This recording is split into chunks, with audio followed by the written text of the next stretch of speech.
ఈరోజు వాక్య ధ్యానము యెషయా గ్రంథము 60వ అధ్యాయం 1వ వచనాన్ని ధ్యానిద్దాం.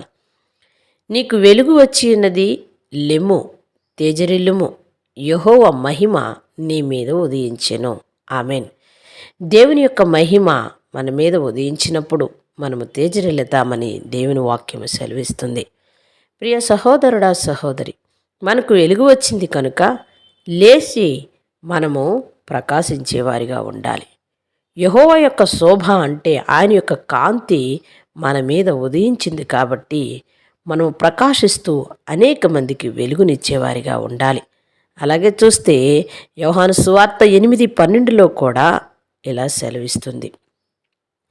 మరలా యేసు, నేను లోకమునకు వెలుగును, నన్ను వెంబడించువాడు చీకటిలో నడవక జీవపు వెలుగు కలిగి ఉండునని వారితో చెప్పెను. ఆమెన్. దేవాది దేవుని వాక్యాన్ని నీవు కలిగి ఉన్నప్పుడు నీవు జీవపు వెలుగుని కలిగి ఉంటావు. మరి ఆ వెలుగుని నీవు కలిగి ఉన్నప్పుడు నీవు చీకటిలో నడవవలసిన అవసరము లేదు, వెలుగులో నడుస్తావు. అది కూడా జీవపు వెలుగు అంటూ ఉన్నాడు. పరిశుద్ధ గ్రంథ లేఖనాలు నీ హృదయంలో ఉన్నప్పుడు నీవు జీవపు వెలుగులో నడిచేవాడిగా ఉంటావు. ప్రియ సహోదరుడా, సహోదరి, చీకటి అనగా రాత్రి కలిగేదాన్ని కానీ అని నీవు ఆలోచించవద్దు.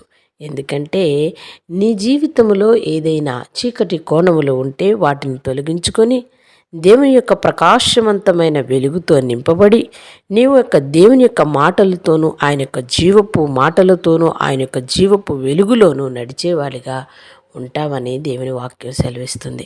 ప్రియ సహోదరుడా, సహోదరి, మనము ప్రకాశించేవారిగా ఉండి మనము వెలిగింపబడిన వారిగా ఉండి అనేక మందిని వెలిగించేవారిగా ఉండాలని ప్రార్థన చేసుకుందాం.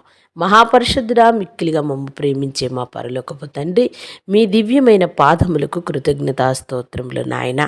అవును ప్రభువా, లెమ్ము, తేజరిల్లుము, యెహోవా యొక్క మహిమ మీ మీద ఉదయించింది అని మీ వాక్యం సెలవిచ్చిన ప్రకారం మీ శోభతోనూ మీ కాంతితోనూ మేము నింపబడి తండ్రి, మరి యొక్క మీ జీవపు వెలుగులో మేము నడుచువారిలాగా చీకటిలో నడవకుండా లోకమునకు మేము వేరయ్యి మీ వెలుగులో నడిచేవారిగా ఉండుటకు సహాయము దయచేయమని మా ప్రభువును రక్షకుడైన యేసుక్రీస్తు నామమున ప్రార్థిస్తున్నాం తండ్రి. ఆమేన్.